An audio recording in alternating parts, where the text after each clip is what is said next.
All right. So this should be recording, and let's carry on here. So we got down to this thing, governance, risk management, and compliance. The only online person has already vanished. That's what I thought. When a whole bunch of people shared the link, I kind of didn't think that many would really show up. That's the thing about CISSP. I'm supposed to give a talk tomorrow or Thursday about this class, and I'm not quite sure what to say. Anyway, it's kind of hard to explain how this is like super exciting, but it's necessary. Yeah, maybe. Anyway, so here's risk management, governance, and compliance. You have governance up here, deciding what you should do in general terms, like your vision and policies. Then you have compliance, figuring out if you're actually obeying all the rules you have to apply. And then risk management, trying to assess what your risks are and modify them. And then you have a risk tolerance, and you have trade-off decisions about how much you put up with and how much you let get by, and issues of who's in charge and who's making these decisions. So, that's the general structure of it all. So you got contractual obligations. If you've made service level agreements with other people, you've got, you have to obey laws, and you may be regulated industries like power plants and healthcare, and then there'll be all kinds of other rules applying to you. Americans don't have any right to privacy in the Constitution, and so there's very little right to privacy online. So we have a lot of outrageous policies over here, like Google tracking everything, and like Google driving trucks down the street taking photographs of everybody on the street, because that's all legal in America. When they tried doing that in Japan, they kicked them right out of the country. They say, you're out of your mind. They have a picture of someone smoking outside their house or going into some business of questionable. They say, you can't. It's the guys out in the street. They say it doesn't matter. Somebody could be out in the street and you still can't take a picture of them. In Japan, we have a different concept of privacy. And Europe has a very strong idea of privacy. So they have the GDPR came out, and before this, they had a couple other privacy laws. This is actually an enormous problem, because if you're in Europe and you're trying to run a business, you would like to use all these great American services like Yahoo and Gmail. And none of those services offer any privacy to Europeans. You don't have any privacy rights at all here. The government can search your stuff with no search warrant because you're not a citizen, and that totally violates European law. So there was first a safe harbor rule and then another replacement rule, both of which are legal fictions, where they pretend that some companies have promised not to invade the European privacy, and therefore it is now possible for European countries to use these services, but it is transparent and paper thin. Obviously, they don't have any privacy over here. It's some kind of legal fiction to try to cover them, because there is no competing service in Europe that they can use available to give you the same service at the same price. So anyway, the GDPR is the new law, which the Europeans passed, and all the American companies tried to say it'd be too expensive for them to implement, but now they have to, so they're getting used to it. So Americans will probably begin to have some privacy in imitation of Europe, where Europe started it. Can I ask Yeah. one question? So if you're in India, Yeah. and I don't know if you know this law, but if you have Wi-Fi at your home, and if a terrorist jumps on your Wi-Fi and commits a terrorist act, you are liable. Oh, that's interesting. I know I've heard a bunch of people argue about this. The question is whether if somebody uses your network, are you liable? Right. And you say they are in India. Many people have tried to say, one really common thing in America is people claim to leave their Wi-Fi open because then if someone does a bad thing, they'll say it could have been somebody else. And apparently that is not held up in court well. No. But I don't know So how much. Yeah. in India now, there's so much business. So there are monitoring companies who monitor, and you have to give your MAC address to get onto anybody on a Wi-Fi. And that's the only way. So when I went and visited, I had to give my MAC address to the family I was staying with. Oh. The family I was staying with. And then they give it to the monitoring to let me get hop on the thing. But So now you pay for Wi-Fi and the monitoring. well, that's interesting that they're doing it by MAC address, because I know modern versions of operating systems are randomizing the MAC addresses. The modern version of Mac does that. And I think even Windows now, it randomizes your MAC address. So it seems like. No, they want the physical, but it's still randomized, I know. Yeah, well, anyway, I think this is, this, by the way. 5 years ago, I haven't gone back to Yeah. it. Well, this raises a really big issue, which is when you pass a law or a policy, you have a tough decision. You either speak in vague general terms, or if you choose anything specific, what will happen is a few years later, the technology will change. So your specific decision is no good. Like if you require a certain kind of encryption, then pretty soon that encryption won't be safe anymore. One of the famous cases is IPv6. IPv6 came out. It started in '93, but it massively deployed about 3 years ago. And FISMA, I think at that time, required that you have network address translation on your network and regarded this as a security measure, but nobody uses network address translation in IP version 6. So technically all the people upgrading to IP version 6 were no longer compatible with the federal guideline. And this kind of stuff keeps happening.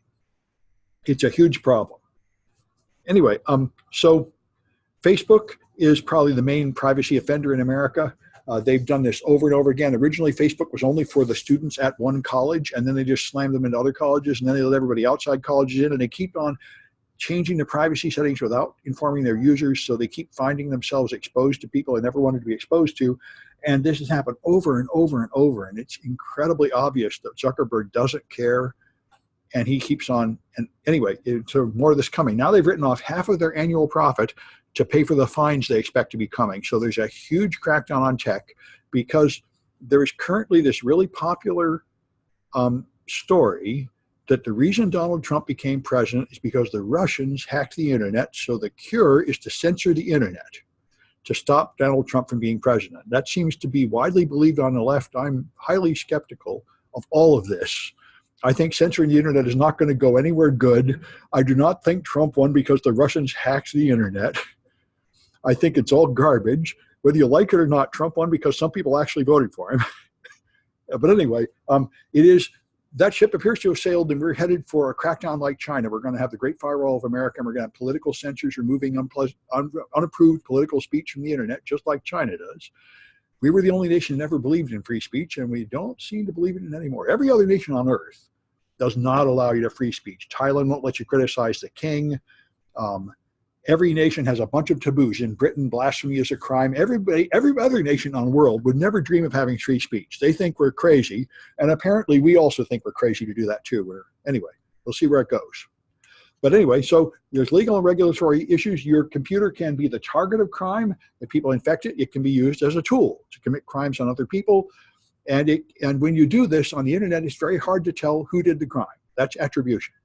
Anybody can pass their traffic through compromised machines. So if you get an attack from China, you don't really know that China is the origin of that attack. It could be someone in America hacking a computer in China and coming back, and you wouldn't know that. So it's a big problem.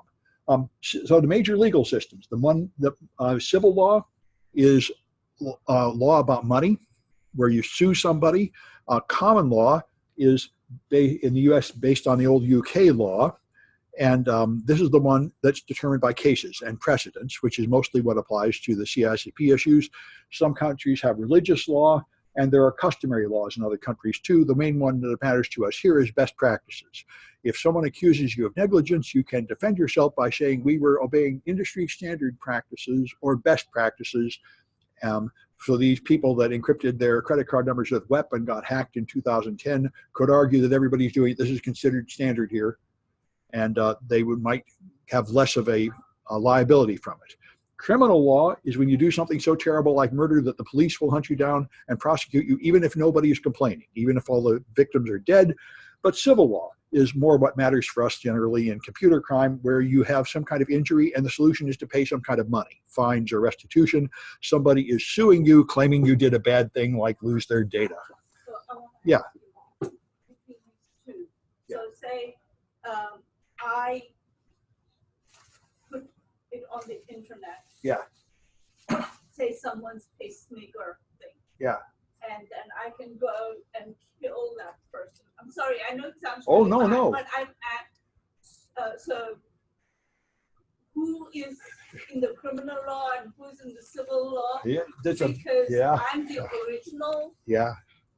It's a very, I still don't understand that gray area. Well, I'm not a lawyer, so nothing I say can be given too much weight, but my understanding, this is a big issue. For example, there are people who put data files on the internet you can use to print a gun in a 3D printer. Then somebody might print that gun and shoot somebody. Now, my understanding is the person who shoots the gun is guilty of murder. The person who put it up there is not guilty of murder. Just like if I sell you a gun at a store, I'm not guilty of what you do with it. They will only be liable for some kind of civil law if there was some kind of rule they broke by doing that. But there were a lot of edge cases. Like there was a woman who didn't like her teenage son's girlfriend, so she went online and impersonated a fake identity and drove that woman to suicide. And I thought she would be completely free because of free speech, but she was prosecuted of something, although I think not for murder. But there's a lot of these difficult edge cases, and the internet raises so many new situations that the old laws are hard to apply. And so people struggle, and it always depends on the exact details of the case. Anyway, so you have statutory damages, which are fines specified in the law. You will have a fine of $1,000 for doing this. Compensatory damages are repayment of money that the person can prove they lost. And then there's punitive damages, where they just punish your company by charging extra amounts. And that, I think, is what Facebook is worried about. Nobody, I think, is going to be able to determine exactly how much monetary harm Facebook has done by permitting right-wing trolls to publish a lot of fake videos about people until Trump wins the election, but they want to punish them for being reckless about letting Russian spy gangs use it or something. So there will be some kind of punishment for that. So that's and the other thing is administrative law. I heard an article on NPR about this. There was a farmer who was growing corn, and he found genetically modified corn in his field, which he didn't want because he was growing organic corn, and his neighbor was growing genetically modified corn across the road. So he sued him, saying, your corn is polluting my field. And the lawyer said, you cannot do that. You cannot prove a thing. You cannot prove that this particular piece of corn came from that field. He said, well, he's the only one doing it around here, so I have a pretty good idea. And he said, yeah, but you can't go to court with a pretty good idea. You need evidence. Just like if they pollute the water and you get cancer, you can't sue them for that because you cannot prove that this cancer came from that water. So when you do not have a direct line from a gun to a victim like that, which you could sue, then you go to administrative law, regulatory law. You make a regulation saying if you grow GM corn, there must be 100 yards between you and the next one, and then you punish them for violating that rule. That's the point. You have all these regulations, so that even if we can't prove that you lost money because your credit card was stolen, we can show that they didn't obey regulations. And there aren't any regulations for credit cards, but there are for things like healthcare and such. And then you just have a fine or a punishment in the regulatory law. So liability, you have duty of care. We talked about you should be doing what a prudent man does, and you should be managing, making sure that reasonable prudence is happening at your company. There's intellectual property is the big dispute between us and China, of course. In the Chinese system, they do not believe that a person should be able to patent something and profit from it. They think if you make something that benefits the world, it should be freely available to everybody. So they just steal our stuff and give it to everybody openly and are proudly. And they don't think they're doing anything wrong. And it's a huge culture clash. So anyway, you have trademarks and patents and copyrights, and licenses and trade secrets, which are a big deal in America and widely violated everywhere. This reminds me to ask you a question. What the number 2 most common crime in America is making illegal copies of copyrighted material on the internet. Can you tell me what the number 1 crime in America is? I'm amazed how many students I stumped with this. Any guesses? No, violating the land user license is included in the one I said. Violating restrictions on material on the internet. Copying books is also the same thing. No, number 1 crime is going faster than the speed limit on the road. So that is something like 90% of everybody does, and 50 million Americans do this, violate this.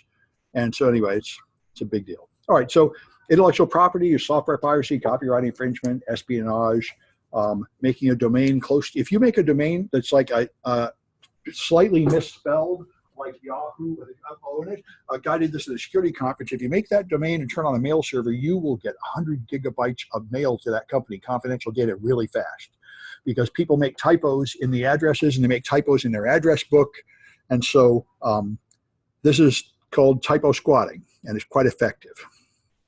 So digital rights management is the attempt to control this, where you have some kind of digital mark in the file so you can tell if it's been copied. And there are many, many versions of it. This all came from the Bill Clinton era law, Digital Millennium Copyright Act. Made it possible to do business on the internet by creating a thing called the digital signature, which would have the same right as a normal signature of non-repudiation, so you can do loans and agreements over the internet. And it also specified protecting property on the internet and the punishment for circumventing the digital copyright. So then we got these export restrictions that I hit when I went to China. Because China has so much piracy, it is illegal to export American cryptography to China. So my class, which is like incredibly ordinary stuff like RSA and AES, which everybody knows anyway, technically still is not okay for me to teach my class in China, because in principle, just to punish them, we're not supposed to export cryptography there. Yeah. On your site, you have resources for examples of digital signatures. We'll get to it, I think, a little bit later in encryption, but digital signature is just a long block. In fact, it's closely related to a digital certificate. Yeah, if you take a look at a certificate up here, you can see in any website, there you should be able to see the certificate. This is Firefox, so I'm a little confused. Where is my certificate? Permissions? Well, maybe I'll open up Chrome. I hardly use Chrome anymore because they're very annoying, but I don't know where they hide the certificate in Firefox. Normal websites, you just click the padlock. Where is it? I think it's right there. No, it's not. I click, where's the certificate? It used to be there, but apparently they're hiding it somewhere. Site information, connection is not secure. Well, it's maybe because it doesn't like my site. Let's go to Google. Okay. Secured connection. More information. Oh, okay, here we go. So here's a digital certificate, which is very close to a signature. So here's the technical details. Here's the certificate. All right.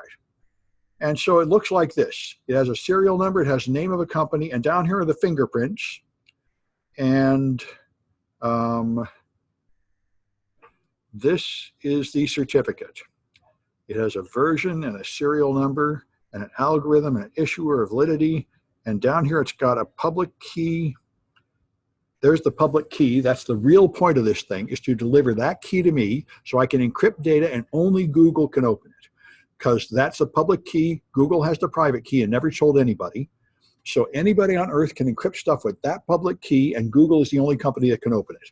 And so this is the active ingredient, that public key, and the rest of this is all incidental information and proof of it. And here's the certificate signature. This is a signed document. And so it has a signature algorithm, it has a signature value. That is the signature, 2048 bits of junk. And the point of that is that signature can be verified by anybody with Google's public key. So that everyone can get this signature is created using our private key. So anybody can take this signed document and they can calculate a hash value and combine it with the public key and verify that this is correct. And that proves that Google signed it and that it has not been altered. That's the essence of the Digital Millennium Copyright Act. So you can have these mathematical signatures and they prove who signed it and that it hasn't been altered. So now you can have a financial contract over the internet. Of course, you have to believe that the math is correct so nobody can get in here without the key, and you have to believe that Google didn't lose their private key. And but of course, pen signatures can be forged too. Nothing's ever perfect, but this is really very strong as long as you use modern algorithms. The problem, of course, is every couple of years people get better at cracking these, so the old signature algorithms keep getting broken, and you keep needing to use longer and longer keys. So they have a limited time period of validity. But that's what they look like, just a long string of bits, usually expressed as hexadecimal. All right, so anyway, here's export of cryptography in the United States. I checked this. B is relaxed, D is short list like China and Russia, and E is the terrorist countries. And so I could not teach cryptography in China, but I can teach cryptography in Singapore and Saudi Arabia because they're on B. So I had to learn this when I tried to teach my class at DEF CON China. I became a little more educated about this. And they said, China won't care, they'll be happy, but when you come back to America, the American government might give you trouble for having taught that class there. There you are. Here's examples of the Group B and Group D. China, Iraq, North Korea, and Russia.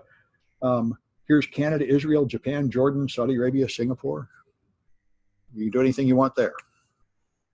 So a data breach is when your confidential information that you collected is exposed.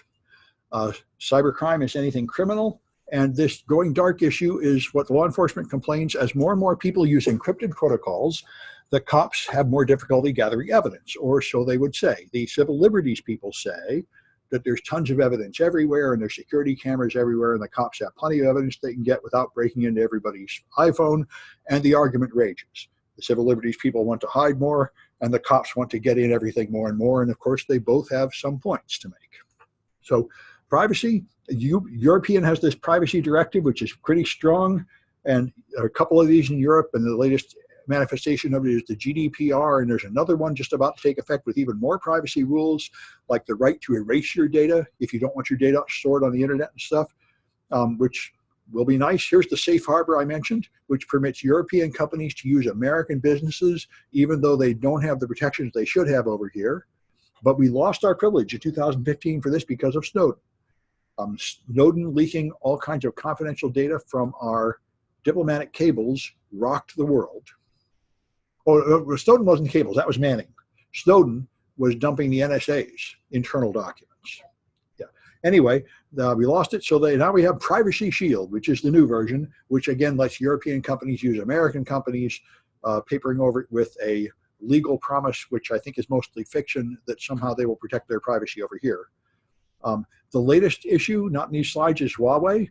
The United States keeps saying that because the NSA lost their hacking tools by putting them on a machine with Kaspersky antivirus, so they went straight to Russia, they have begun to realize the problem with supply chain attacks. Your hardware and your software is using components from other hostile nations, so that's not a good idea. And so in the same spirit, they want to ban Huawei. And they say Huawei makes the best 5G equipment and everything. Everybody's running their stuff through Huawei routers and switches and phones and everything. And they say, we don't want you doing that because Huawei would clearly give it to the government. And the Huawei chief has said several times, even if Chinese law required me to, I wouldn't hand over my data to China. And I don't know how anybody can say that with a straight face. How can you ignore the laws of your own country? What are you talking about? You obviously have to obey the laws in your own country, and I don't know why you even bother lying so blatantly. Who can believe you? Anyway. Yeah. Yeah. There's a city in Madras who actually did a test on Huawei. Yeah. And so they put Huawei surveillance everywhere, and then they had something watching just Huawei products, and they have a back door. And they proved it, and it logs in at a certain time, and it takes everything, and it goes somewhere. So then they brought all the products down, but somehow it got hidden because I got it, but I can't find that article anymore. It was by BBC. It was, and I don't know what happened to it, but yes, there is a back door. Well, this periodic phoning home of your devices worries people a lot, but it could be innocent. Like when Windows 10 came out, people just monitored the network traffic, and Windows 10 is constantly sending data back to Microsoft. And Microsoft said, this is because we want to block malicious websites. So every time you go to a website, it sends the URL to Microsoft to see if it's bad. But they say, we're not trying to spy on you. What they're doing is they're trying to move to the cloud so they can be on phones and tablets. So your weak local system can use the server resources. But of course, a side effect they hadn't really considered is it means all kinds of information about everything you're doing is going up to Microsoft. And people might not want that. And they said, in retrospect, we probably should have explained this better to the customers who freaked out. So it's, especially in this day of cloud computing, it is actually not necessarily bad that it's sending data somewhere all the time, but you certainly would like to understand that. Where it's going, what it is, what it's happening to it at the other end. And that's the problem. This is the number one holdup in cloud computing. Every company wants to move to the cloud, just like I'm trying to move everything to the cloud, because it's clearly so much better, because everybody has different end user devices and you don't want to rely on them. But the number one concern of everybody is safety in the cloud, security in the cloud. Now that my data is being held up at Amazon and Google Cloud, how do I know that they're not losing it and letting other people copy it? And that's a real problem. Anyway, so they got international cooperation between countries here to cooperate on cyber crime issues. And when I belong to the High Tech Crime Investigators Association, which is the U.S. Secret Service, and it's really very good. They have very good meetings. And they went there, they talked about how they're getting a lot of cooperation from other countries to prosecute hacking. Even countries, hostile countries like Russia, they've had a lot of international prosecutions lately. So the ability to hide your crime by going across national boundaries is less effective than it used to be, although it's still it's very expensive to prosecute that kind of crime, so it certainly will hide a lot of more minor crimes. So HIPAA, I've mentioned many times. The point of HIPAA was, if you go out in the street, like I'm here in Garden Grove where I don't live, if I go out in the street and get hit by a car and they put me in an ambulance, how do they know my medical history and what I'm allergic to? They don't, because it's all in some hospital in San Francisco. So the point to address that problem, they wanted to put everything on the internet so everybody could easily find all the medical records, and therefore they worried, what if people steal it? So portability is the first issue, to make sure everybody can reach it, and the second one is accountability, to make sure you're protecting it so everybody isn't just leaking it everywhere. That's the point of HIPAA. CFA is the Computer Fraud and Abuse Act. This is how most hackers got prosecuted. This is what the Louisiana Health University accused me of doing when I found their patient data just sitting on the internet. This is, if you go to a computer and you obtain data you're not authorized to have, you have now broken the CFAA. So what I did was I went to Google and I searched for a file that I was finding on hacked servers, and I found it in Louisiana. And when I opened that file, I found a folder called Health Records, and I clicked on that folder and found health records in there. And then I told them, and my lawyer said, well, I could make a CFAA violation out of that. Technically, you broke the law, because when you click on the folder, you send a signal to a server and you retrieve data you were not authorized to have. So the fact that it was just sitting there does not make it legal to see it. If I right-click on a website and view source code and I find a vulnerability, I've also technically violated the CFAA. This is why the laws are not monolithic. You go to court and you have a lawyer and you argue about things, and you can get by as long as you can cooperate with your lawyer and there's a reasonable explanation. Then that's why I always thought I was a white hat. I'm completely legal, and I learned it's not really true. I'm a gray hat like the rest of you. You go a little bit beyond the letter of the law, and then this is where business is done. Like, Trump has a bunch of lawyers and fixers, and if you get rich, Microsoft's getting sued all the time. If you do something, there is somebody complaining about it. And there's somebody claiming you did the wrong thing, and you have to defend yourself to some extent. There's no such thing as zero risk. Anyway, the Electronic Communications Privacy Act protected the information from wireless wiretapping, and this was pretty much weakened by the Patriot Act in response to 9/11, which gave the government enormous power to just hoover up all the data, and they exceeded way beyond that when they got AT&T to just hand over everything on the phone network and the internet for 10 years with no warrant at all, and they were retroactively forgiven for that. But this means, the Americans like to go on about how in China they're snooping on the internet and filtering it, and we have free speech over here, and it's not that simple at all.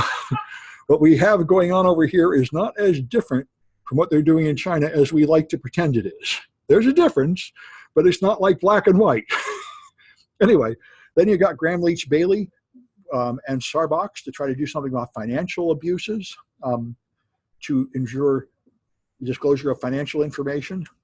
And PCI DSS, the famous one I mentioned many times. This is industry self-regulation of Visa, MasterCard, and a few other credit card companies, defining what they regard as sufficient safeguards, and they claim that they will not let you process credit cards if you don't obey this, but in practice it seems to be pretty flexible because of course they want to do business.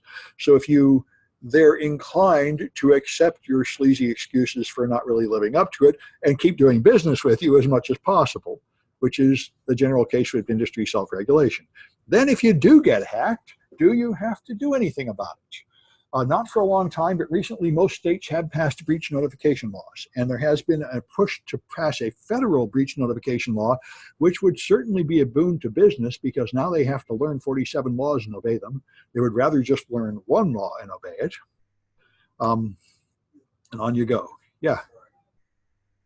Breach laws, are those just for businesses or for government organizations like this? That's a good question, and I don't really know. The question is apply to both businesses and government. I know government has extra laws in addition, like the Fourth Amendment, which does not apply to private businesses. I don't know if these breach laws apply to the government or not. It's a very good question. I know that when I worked in laser physics, our government aid, our institution at the college did not have to obey worker safety laws. We did manifestly unsafe things with that laser, and it was legal because we were not covered by worker safety laws. So I don't know. Is SB 1386 is for any breach for identification? Is that not correct? I don't. Regardless of what institution you are? I don't know the details, but I highly doubt that. every time you write a law, you have to state what it applies to, and you have to define it, and those words totally determine it. There's no such thing as every business. It would say something like every business doing business in the United States or holding the data of United States citizens or something like that. There'll be a statement, and that statement will be hugely important in a court case. And then there's professional ethics, of course. Here's the 4 canons we talked about before that ISC² has. You can get an ethics complaint, somebody who did not want to be teaching this course. The first time I started teaching this course, there was a group of trollish internet people that wanted nobody teaching CISSP classes because they hated it. So they decided to shut me down by sending an ethics violation against me.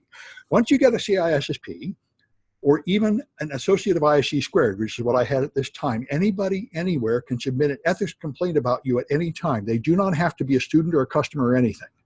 So this guy that just wanted to get me to shut up permitted an ethics violation, and if they do, you must reply within 30 days or lose your certification. And so I did. I sent him and he accused me of having misrepresented myself as the security contact for my college because he called me and said, I found a vulnerable problem at your college. And I said, please let me see what you got, because I didn't trust him. I could tell already he was some kind of lunatic. And so they totally said that was fine. They were slow to tell me, but they had a meeting and said, oh, forget this. But I did have to respond within 30 days or I would have lost my certification. So it is kind of annoying. Yeah. So the CISSP, they're okay with you teaching the class, but you don't need to. Oh, sure. CISSP people don't care about me teaching a class, and he did not submit an ethics violation for me teaching a class. He accused me of something else, which was entirely false. But you have to be violating one of those 4 canons. And so this is just an attempt to harass me, because there was a group of people now, like I said, a lot of security people really don't like the CISSP. And these are the old school of hackers were just the fastest gun in the West. The original gang, they just hacked everything. They broke the law right and left. They were drunks and taking drugs and stealing things. Or often they're black hats by night and white hats in the day. And there was a whole culture of like macho, rule-breaking gangsters, and from their point of view, CISSP is just part of the government coming in, and meaning you have to go to school and pass a test and get a license and all this crap, and you just need to get rid of these people. So I knew they would resist this flood of industry certifications, college degrees, expecting you to actually act like an adult. I also began criticizing people at conferences that were giving talks while swigging whiskey from the bottle while giving their talk, or working on the job, drinking on the job. I said, this is the kind of stuff that you don't do in mature businesses. And as security moves from just a bunch of cowboys into a real business, you have to knock this off. And that's happening. But there's a old guard that resists this. They were having fun with their Wild West shoot 'em out stuff. And there will be some resistance. Anyway, you got another Kahoot? I wasn't too surprised that they got mad at me. It gave me an opportunity to practice my, it's a little better than it used to be, but in 2011, 2012 was a real wild time for this business. Just a lot of stupid things were going on.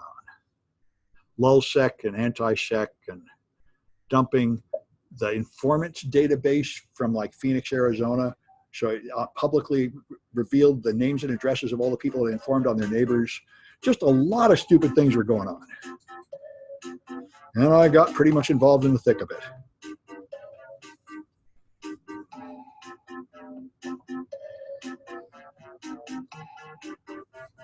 At that time, there were a lot of government databases being dumped, and I realized gradually that I was the only one around who was actually willing to talk to the FBI and Secret Service and stuff about this. And I said, I appear to be the only adult in the room.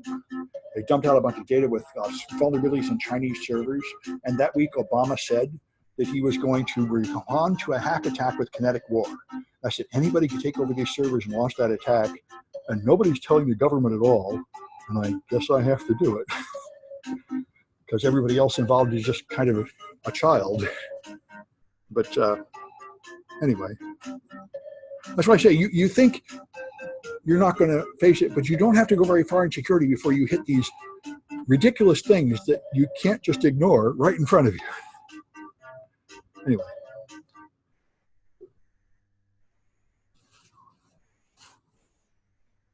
So what's the new European law? I think there's one even newer than this, but this is the new one at the time your book was written. GDPR. There's a new one, I forget the acronym. just coming out even beyond this. All right. Which laws do police enforce?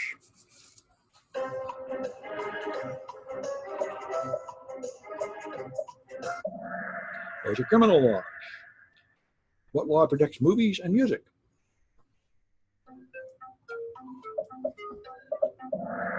Yep, the Copyright Act. Which law ensures financial disclosure?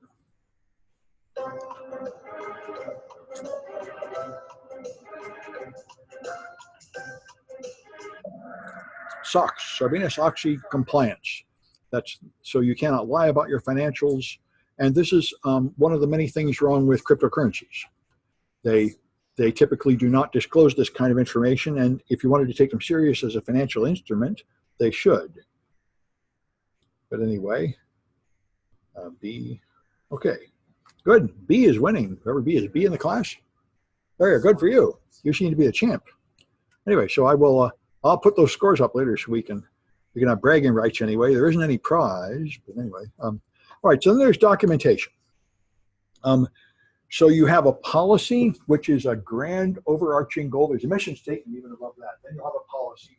Then you'll have procedures, specific details of how you do it. Then a standard, which are specific products and versions that you use. And then guidelines, which are steps of how to implement that standard. And then you have baselines, which are measurements of your security posture, so you can compare them to a later situation or another situation. So these are various security structure components. So policies are long-term plans stating your general goal and who's responsible to make it happen, and something about acceptable risk levels and so on. Grand sweeping statements coming from above. Then you have types of policies all over the place. You may have policies covering all sorts of specific areas like personnel and hiring and regulatory and so on. So organizational applies to the whole organization. Then you have specific issues like email and privacy, or even specific hardware systems like firewalls.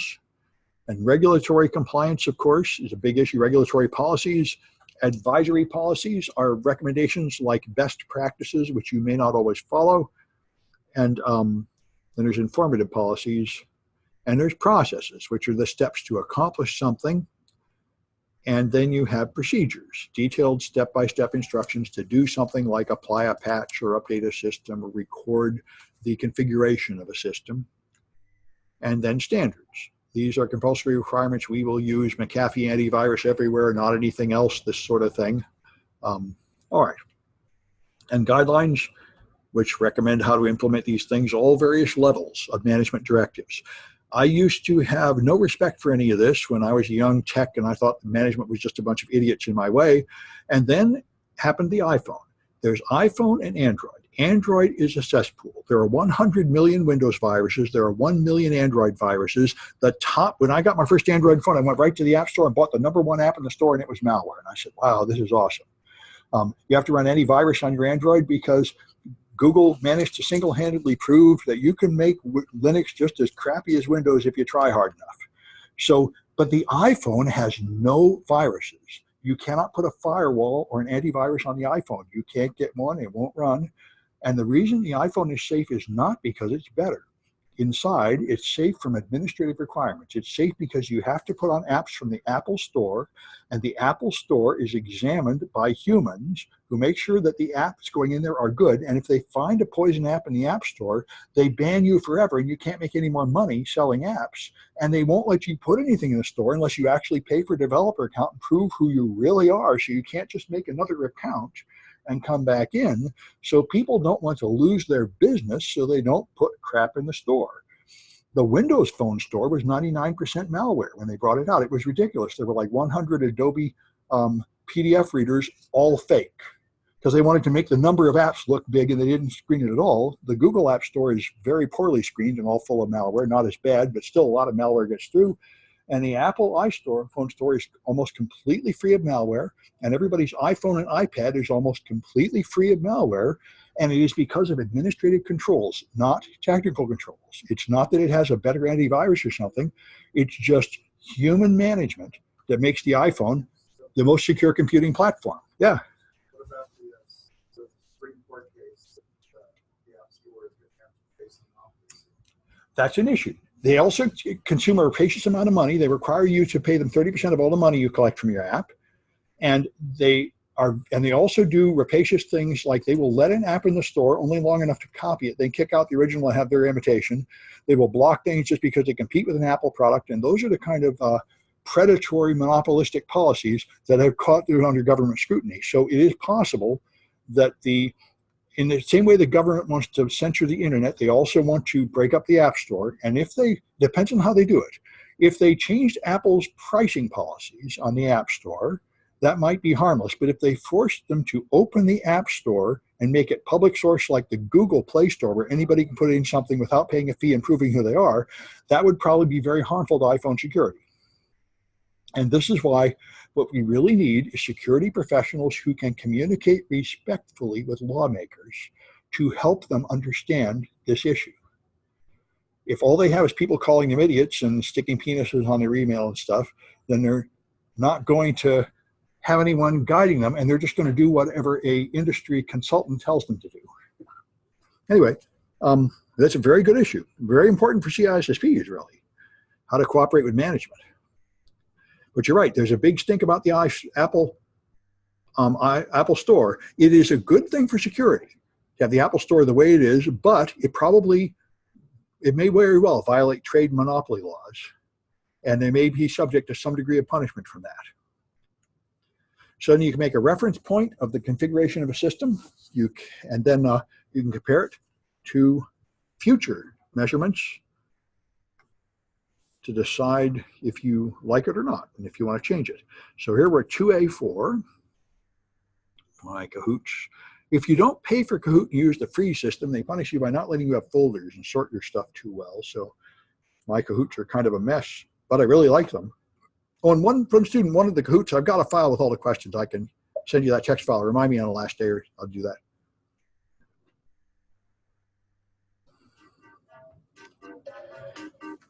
Well, there's nothing too special about these. There's questions at the end of the chapter that are more or less the same thing.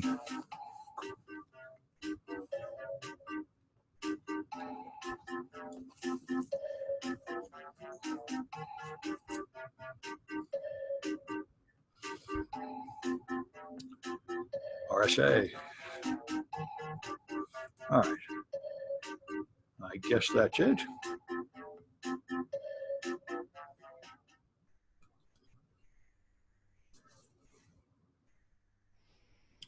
So where are the step-by-step instructions?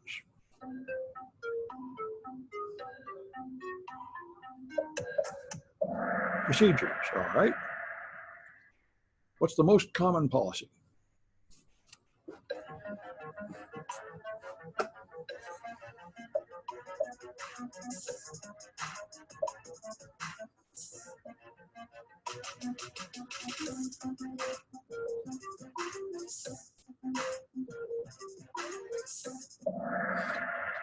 Mostly advisory.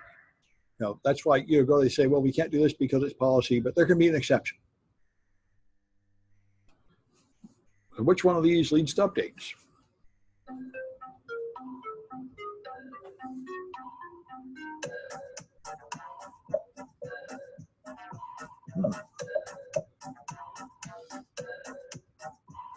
I think that one might not be in the slides anymore. It may be coming up later. Yeah, reactive threat modeling. And we'll get to that later, I think. Sorry about that.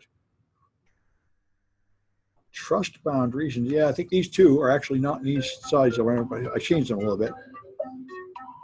We'll get to this stuff later, I think.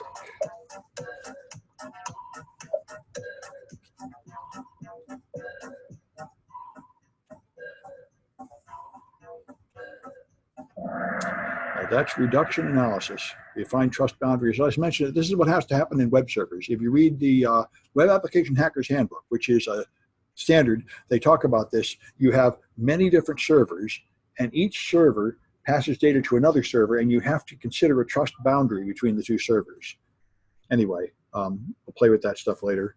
Anyway, this is 9. I always tell my students that's why the Cahoots are extra credit, because there are various defects of them. All right. But that's because I was trying to update things to the new book, and some things were shuffled around. And I read through the first whole chapter doing that before I realized I'd just leave it the way it was because it wasn't worth it. Anyway, so business continuity is what I talked about before. What are you going to do to keep the business going when something bad happens? And this is business continuity planning. If you have a disaster like a fire or an earthquake or a strike or a war or something, how do you keep your business going? And so you have a continuity plan, which is how you survive this thing. And there are, inside that plan, there are other plans that do specifics, like a disaster recovery plan, which is specifically how you handle a disaster, how you restore business to normal after one disaster, like a building falling down. So that's a short-term plan to deal with one specific problem, like a malware infection or a fire. So you do this by doing business impact analysis. You break your business up into sections. You say, well, how much do I really need IT? How much do I really need this? How much do I really need that? How important is each part of the business? And how long could I tolerate it being down? So if I have a website and I'm Amazon, it is not tolerable for Amazon to be down for even 5 minutes. But if I have a billing department that's billing customers that have already owed me money for 30 days, I could probably leave that down for a week and it wouldn't really matter. So you have a maximum tolerable downtime. Then you do risk analysis, figuring out how vulnerable those things are, and then you can plan what controls to put in. So you have contingency plans, impact analysis, you identify controls and contingency strategies, and then you make a plan. If the building burns down, I will then move this part to that building, let this part wait a week, do this, plan all these things.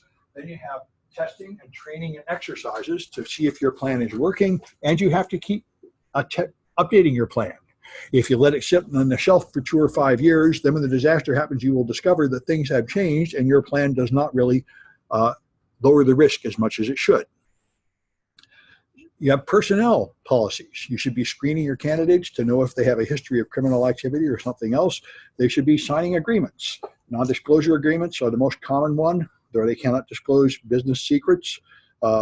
Generally, pen testers and security consultants always have to sign NDAs. I had to sign an NDA just to work with a company, even just to go to cons like this. When I go to give talks at places like this and they're inside companies, you have to sign an NDA just to come on the building in case you see something on the blackboard that's an industry secret. It's very common. In other states, there's non-compete agreements. They don't allow them in California, which is widely credited for our high productivity in Silicon Valley. Anyway, then you have accessible use policies, code of conduct, conflict of interest, and other ethics policies. You have an onboarding process, so when people join your organization, they are informed of all their obligations and you get them to sign the documents. And you have an offboarding process. One of my visitors to my class a couple times is a guy who was the security officer at Seagate, and one of his jobs is to search employees that are leaving. And he said he has never failed to find a thumb drive or something on them or trying to sneak company secrets out when they leave. And that's one of the things that going on here. This is why I think Microsoft is the king of dealing with big business. I went to a Microsoft conference and they told me about OneDrive, which I think has a new name now, but they addressed this issue. There's a huge issue. If you have like Dropbox, your employees use it, they put stuff in Dropbox. Some of that is their personal pictures of their kitten and their home stuff, and some of that is company data in their Dropbox. Now they leave, they're no longer an employee. You either delete it and they lose their personal stuff, or you don't delete it and they have a copy of company stuff. So what they did is they put digital rights management in OneDrive so that it encrypts every company document with a key that comes from your Active Directory login, and it doesn't encrypt the personal documents. So when you leave, you still have access to your OneDrive, and you can open your personal documents, but you can no longer open the company documents. Even if you copy them somewhere else, on OneDrive or something, they won't open anymore because the key requires you to log in with your company account. I thought that's actually pretty brilliant, and I didn't hear anybody else addressing this at all, and that's the kind of issue here. Anyway, so here's things you do to prevent people from betraying you. You use job rotation, so people move from one job to another periodically. This means that if somebody is doing something crooked and concealing it, they can't hide it from the replacement person that takes over that job for a while. This is why people who never take a vacation are considered suspicious, because that means they don't want anyone else to see what they're doing. And separation of duties requires 2 people to sign off on something. One person prepares it, another person checks it and signs off, and it doesn't take effect until 2 people have looked at it. All right. So here's the security concept cycle. You will have a threat. something bad might happen, so you have a vulnerability that might expose you to it. Then you determine a risk. A risk is a quantized threat where you figured out how many dollars per year this is going to cost me, compare it to the value of the asset you're protecting, and that's your exposure. How much total financial harm are we going to lose from this? Then you can decide how much money to spend on safeguards to prevent it, and you go around the circle. That's risk management. So this is risk analysis. You have assets, the valuable things you want to protect. You have threats, which are bad things that might happen, and vulnerabilities are weaknesses. By the way, this is a threat is not quantified. This is why if you watch the news, they will say there might be poison in your lettuce, meteors might land on your head, you might die of flesh-eating bacteria, now you should all just be afraid. That's a threat. Some bad thing might happen. What you're missing is risk analysis. You have not figured out how likely is this to happen, how much harm would it do, how much should I really be worried? So risk is threat times vulnerability. Earthquake risk is the same in Boston and San Francisco, because in Boston, earthquakes are rare, but the buildings aren't safe, so they really fall down. In San Francisco, earthquakes are common, but the buildings are built better, so the total amount of risk is the same. Total amount of dollars per year you can expect to lose from earthquakes, and that's the point. So an impact is the amount of damage it does to you in dollars, threat times vulnerability times impact. For most of us, human life is near infinite impact. I think only the military gets to plan on how many people are going to die and move ahead on that basis. The rest of us would prefer not to have anybody die as a result of our business decisions, I think. So you can often, it'd be nice if you can boil it down to dollars, but often you can't, so you settle for like high, medium, low on the likelihood of something happening and the consequences, and then you choose what to do. For example, employees will probably steal minor things from the office, like pens and make personal copies. That is very likely to occur, but it's very unimportant. So you probably just accept that risk. Probably any attempt to prevent it is just going to be a waste of your time. Too much bother to accomplish nothing. The ones you want to worry on are things that have a high impact and a high likelihood. You know, those are things you would really want to expend considerable effort to prevent. So you have asset value, the thing that might get hurt. You have an exposure factor, which is how much of the asset's value will be lost if the bad thing happens. That's the single loss expectancy. Then you have the annual rate of occurrence, the number of losses of that type you expect per year. And now you can have your annualized loss expectancy. The typical example is you have company laptops. Some of them will get stolen or lost or broken as people carry them around. So you can figure out how many of them are going to lose per year. And then you can consider if we wanted to put like insurance on them or chains on them so they can't get stolen from coffee houses or something, how much would that cost and how much would it lower the risk? And you can make a calculated judgment of how much money you should be spending on countermeasures. All right, so that just gets you to the total cost of ownership, something Microsoft always talks about. Linux people like to say, Linux is free, you're saving money. And Microsoft said, no, if you actually look at the total cost of ownership, if you switch to say open office, now your employees can't figure out how to use it. You can't find people to hire that know how to use it. You can't maintain it in your IT department, and they can't really write the letters up to the modern standards that your customers want, so you're not actually getting much value out of it. Whereas if you just paid for Microsoft Office, now it's easy to maintain, easy to update, and you'll find the total amount of money you spend is less to pay for a proprietary product. And I teach Splunk. Splunk is very expensive, and I taught my security monitoring class using open source products like Elk, and it was miserable. Elk and Security Onion just don't work. Half the students can't get their work done. They're miserable. It crashes. It's pathetically out of date. And I said, it might be free, but it's no use. And I just switched to Splunk. I say, everybody else has figured out the same thing. It costs a lot of money, and it's worth it because the end result is you get the job done.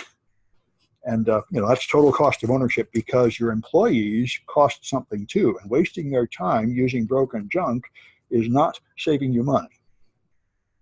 And so ultimately, you want return on investment. You want to figure out if you do my security plan, like upgrade the firewalls or something, then here's how many dollars that's going to return over the next 5 years or something. That's what you would like to have to make your business case. So here's choices. You can accept the risk, just do nothing and let the bad thing happen, which is appropriate for like stealing pens out of the office. You can mitigate it by putting in some kind of control that will lower the risk occurrence. You can transfer the risk to somebody else by doing something like buying insurance or outsourcing. or you can avoid the risk by just ending the activity that exposes us to the risk. Amateur security managers are risk avoidant, and this is a very bad thing. They just, like high schools, no cell phones are permitted. Your company, no social media is permitted. Someone might say a bad thing on Twitter. You know, this is risk avoidance. Draconian extreme measures. Usually what happens is people just break the rule when you have stupid rules like that that are too annoying. And so you haven't really accomplished what you wanted to accomplish. That's why they amateur, you know, not amateur, but unsuccessful beginning security managers are often called Dr. No. You ask them for something, they say no. This is not helping. I'm asking you because I needed that. You should find a way for me to do it. Like I need to have a server for my advertising department so I can put up a web page to advertise the product. He says, no, you don't know how to run the server. Don't tell me no. Tell me how I can do it. Find a way to do it. Find a way that is within your security parameters to do it. Tell me I have to have somebody else audit it or something, but don't just tell me no, I can't do it. This is not helping me unless you have to. So quantitative analysis is where you actually get to boil this down to dollars per year. If you can do that, that's great, but frequently all you get is qualitative values like high, medium, and low. So the NIST management framework from the government. You've got monitor your security controls, categorize your systems, select security controls, implement them, then audit to see how well they really worked, then go around the circle again to see how you can improve your security controls to more efficiently accomplish your goals. All right, so here's the basic access control types. This is very standard CISSP stuff, been around forever. These are the 6 kind of controls. Preventive controls prevent a bad thing from happening. Detective controls do not prevent anything. They let you tell what's happened, like a security camera. It doesn't stop the crime, but it lets you see what's happening. Corrective controls repair some kind of damage that has occurred. Recovery controls are very similar. Deterrents do not prevent something, but they scare away some attackers. Like if you put up a sign saying there's a dog and there is no dog, that's a deterrent control. And then there's compensating controls that are like in defense in depth, where even if one control fails, a compensating control may still limit the damage caused. So that's the game. Preventive, like access control lists, are preventive controls. If you haven't logged in as an authorized user, you can't get in. Detective controls tell you during or after an attack, and corrective controls try to correct a damaged thing, like the kind of antivirus that removes a file. Recovery controls recover after a security incident, like restoring from backups. Deterrents scare people away. And compensating controls try to compensate for the weakness in other controls. And this is the most common thing you have in PCI compliance. What I hear, PCI compliance requires you to have some control, but you say, oh, we have some other control that accomplishes that. So, and it's not possible to implement this exactly as written within our business case. So you make an argument that it'll be okay. This is the thing that happens a lot. Anyway, then you have 3 different types of controls: administrative, technical, and physical, which I've already kind of mentioned. Physical control things like locks and doors. Technical is the one we normally think about, soft firewalls, antiviruses, and all that. And administrative controls are the human management controls, policies and procedures that limit things. And like I say, I always trusted physical and technical controls greatly, and I was very impressed with the Apple iOS example where administrative controls turn out to be far more effective. Google uses technical controls to protect their app store, and they totally fail. Apple uses administrative controls to protect their app store, and it works. So this part of the kind of thinking that led me to a CISSP and management. I used to think they're useless, but I have to admit, often management is very effective at creating security, more than technical controls. So threat modeling, you have some measure of the possible risks, so you can focus on the application of the asset or on the attacker. And you try to identify the assets you're protecting, find the threat is the possible bad thing would happen, and the threat agent is the person doing that, or the subject doing that. Then you find countermeasures, vulnerabilities in your existing countermeasures, and then you prioritize the risks, and now you can make a decision about what changes should be made to your countermeasures. Perhaps you need to upgrade them or buy more, or perhaps you want to just do nothing. Your existing countermeasures are good enough, and the alternatives are too expensive. So this is Microsoft's Stride. This is their idea of threats: spoofing, tampering, repudiation, information disclosure, denial of service, and escalation of privileges. There are a bunch of other frameworks to enumerate the attacks. Here is Pasta, trike, and vast. And here's their various compared their values appeared. These are ways to list and enumerate threats and try to decide what to do about them. So the supply chain is a huge issue now. I've heard a bunch of podcasts about it. Everybody is very upset. Like I say, it started with the Kaspersky so that the Russians could steal our NSA tools, but it's gone into more and more and more worries.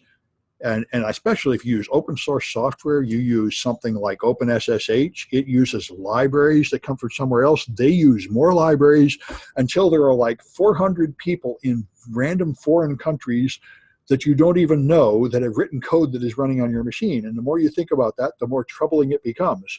And here's another fun fact. If you write a Firefox extension or a Chrome extension and it gets popular, people will send you offers to buy it from you. This has begun to happen. They will buy the extension from you so they can push an update and put malware on systems. And so if you run Chrome or Firefox, you're trusting all the extensions you have and all the people that update them. And those guys could be criminals, or they could be hacked, or they could sell out to criminals. It's, you just think about how many people are adding software to your machine and running it that you didn't really mean to put there. It's an awful lot. And there are more and more supply chain attacks coming. So, which browser would you suggest now out of these? It's a good question. Which browser? I don't think there's a simple winner. Windows users, of course, use Edge and IE because they're used to it. And Microsoft has a lot of security controls in it. I quit using Windows a long time ago, so I'm not in the mood. But the Microsoft does have some serious attempts to secure it. Chrome is probably the most technically advanced, but they spy on you like crazy, to where it irritated me. So I moved to Firefox. None of them perfect. I use Firefox, Safari, and Opera because I need multiple browsers because I've logged into different accounts with which one. Brave? I've not used Brave. My sister likes Brave. Yeah, it actually tells you what's running. It tells you what's running. In real time. Yeah, that's right. So I mean, there's a lot of them, and they each have their advantages. But I'm glad to have choices, but I don't think there's a clear winner. Anyway, 2B part 3, right? Okay, 2B part 3. All right, this might be the last cahoots for chapter 2, which is good.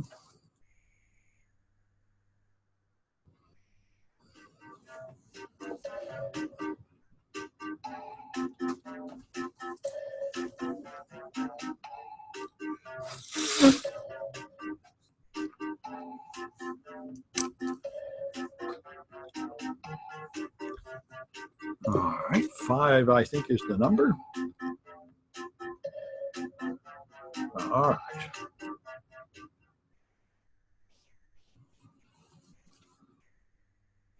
So a warning sign, what's that?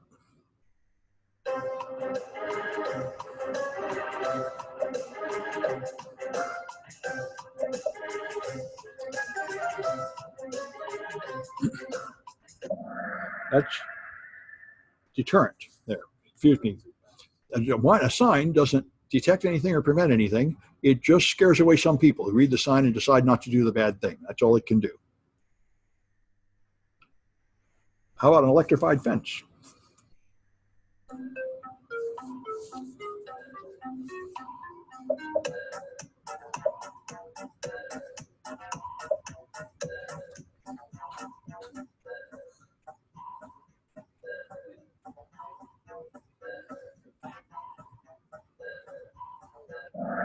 That's preventive. People can't get through, at least not easily. Now, of course, another real important fact is no security control is ever perfect. There's always some attacker that can get through it. So you prevent some attacks. There's, of course, people that can drive a truck through the fence and they don't care it's electrified, but there's nothing is ever perfect. All right, a security camera, what's that?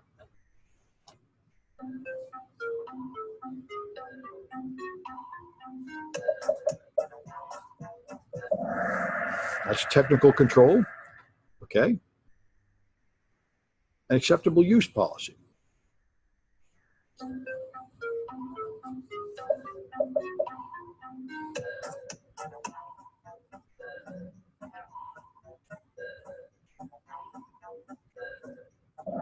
Okay, that's administrative. All right, if a risk has a high likelihood and a low impact, what should you do?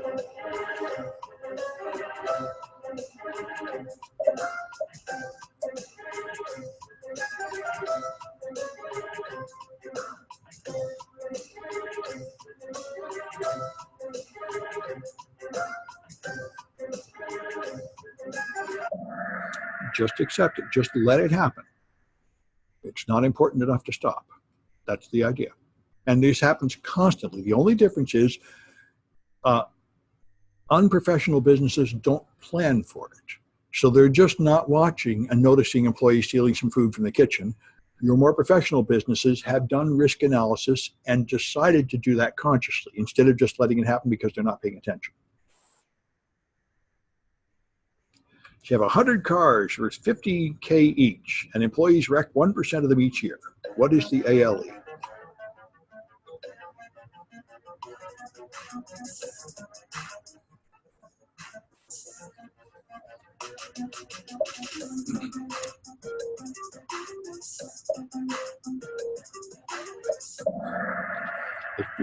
If there's 100 cars and you wreck 1% of them a year, that's one car, 50K. You're going to lose 50K per year from this problem. All right. That's the only math in the CISSP, by the way. That's it. Anyway, so PC is up to 12, and Robert is up to 12, and Jane is up to 15. Good. But B is still ahead. All right. So let's see. I think I got a few more of these slides on maybe not more cahoots in this chapter. No, that's it for this chapter. Well, it's 2, and we started at 1. I think we'll just go on to the next chapter. 2 is really short. 1 is super long. My only plan was to do 1 and 2 today, but we may have time for more. I'm not sure. What I'll do is stop the recording and restart another just since we're ending a chapter.